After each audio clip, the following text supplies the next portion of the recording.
Hey guys, and in today's video I'm going to be reading chapter 3 of Matilda. So yeah, if you want to see Lola reading chapter 2 and chapter 1 of Fergus the Friendly Puppy, then go and check out their videos if you haven't already.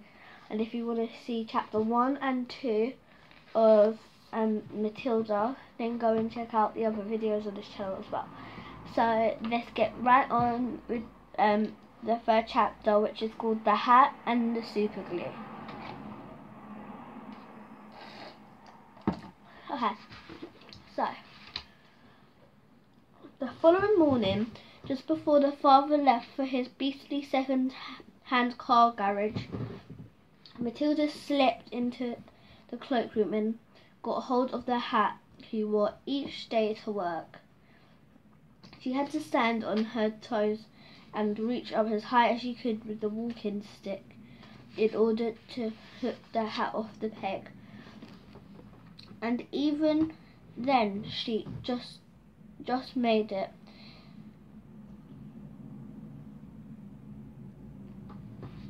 She just made it.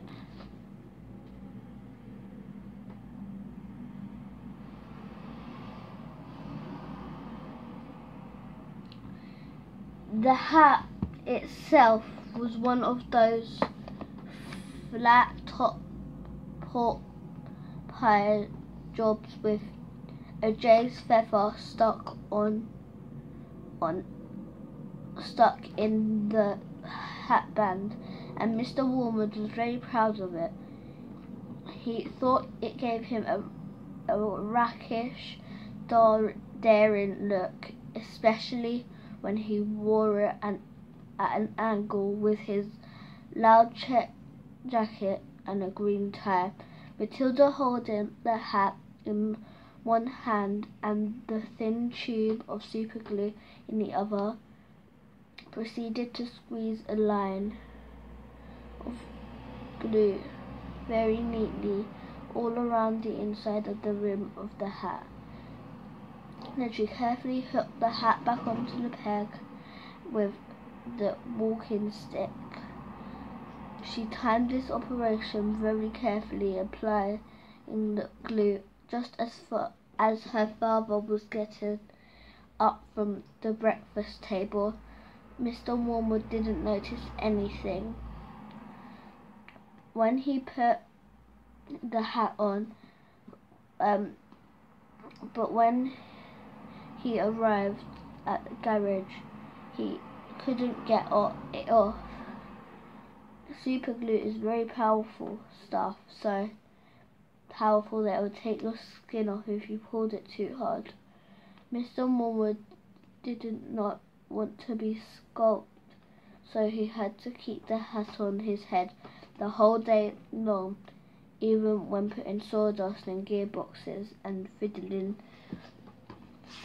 the mileages of the cars with his electric drill. In an effort to save face, he adopted a casual attitude, hoping that his staff would think that he actually meant to keep his hat on all day long just for the heck of it, like gangsters do in the films. When he got home that evening, he still couldn't get the hat off. "Don't be silly," said his wife. "Come here and I'll take it off for you." He gave the hat a sharp yank. Mr. Wormwood let out a yell that rattled the window panes. "Ow!" he screamed. "Don't do that, let go. You'll take half the skin of my forehead." Matilda, nestling in her unusual chair, was watching this performance over the rim of her book with some interest. "What's the matter, Daddy?" she said. "Has your head suddenly swollen or something?" The father glared at his daughter with a deep suspicion, but said nothing. How could he? How could he? Mr. Wormwood said to him. It must be super glue. It couldn't be anything else that teach you to go playing around with nasty stuff like that. I expect you were trying to stick another feather in your hat. I haven't touched the flaming stuff. Mr. Wormwood shouted. He turned and looked again at Matilda, who looked back at him with large, innocent brown eyes. Mr. Wormwood said to him, "You should read the label on the tube before you start messing with dangerous products. Always follow the instructions on the label." "What in heaven are you talking about, you stupid witch?" Mr. Wormwood shouted, clutching the brim of the hat to stop anyone trying to pull it off again. "Do you think I'm stupid? I'd glue this thing to my... Do you think I'm so stupid I'd glue this thing to my head on purpose?" Matilda said, "There's a boy down the road who got some super glue on his finger without knowing, and then he put his finger to his nose." Mr. Wormwood jumped. "What happened to him?" he spluttered. "The finger got stuck inside his nose," Matilda said, "and he had to go around like that for a week. People kept saying to him, 'Stop picking your nose,' and he couldn't do anything about it. He looked an awful fool." "Serve him right," Mrs. Wormwood said. "He shouldn't have put his finger up there in the first place. It's a nasty habit. If all children had super glue put on their fingers, they'd soon stop doing it."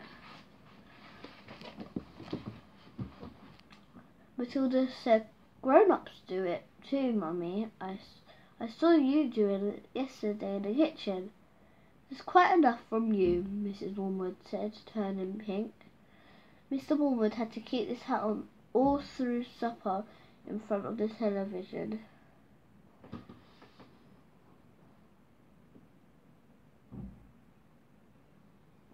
He looked ridiculous,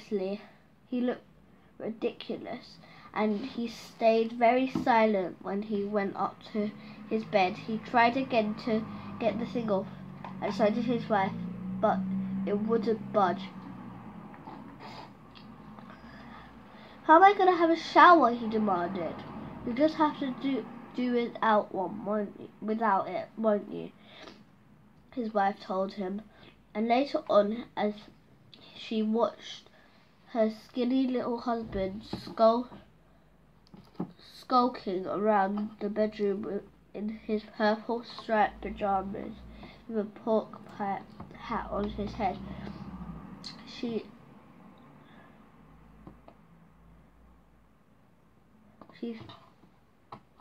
thought how stupid he looked. Hardly the kind of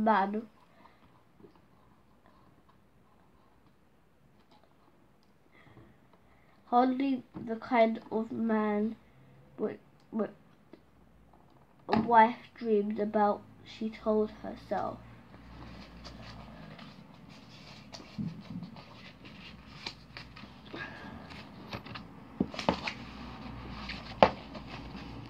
Mr. Wormwood discovered that the worst thing about having a permanent hat on his head was having to sleep in it. It was impossible to lie comfortably on the pillow. "Now do stop fussing around," his wife said to him after he'd been tossing and turning about for an hour. "I expect you'll be loose in the morning, and then it'll slip off easily." But it wasn't loose by the morning, and it wouldn't slip off. So Mrs. Wormwood took a pair of scissors and cut the thing off his head, bit by bit. First the top, and then the brim, where the inner band had stuck to the hair all around the sides and the backs. She had to chop the hair off right to the skin, so that he finished up with that bald white ring around his head, like some sort of a monk. And in the front, where the band had stuck off directly to the bare skin, there remained a whole lot of small patches of brown leathery stuff that had no amount of washing would get off. At breakfast, Matilda said to him, "You must try to get those bits off your forehead, Daddy. It looks as though you've got a brown insect crawling about all over you. People will think it's like you've got the lice." "Be quiet," the father snapped. "Just keep your nasty mouth shut, will you?" All in that,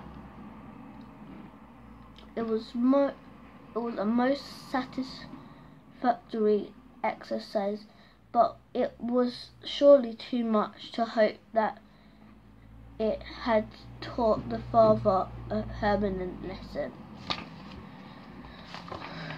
So that is it for this chapter.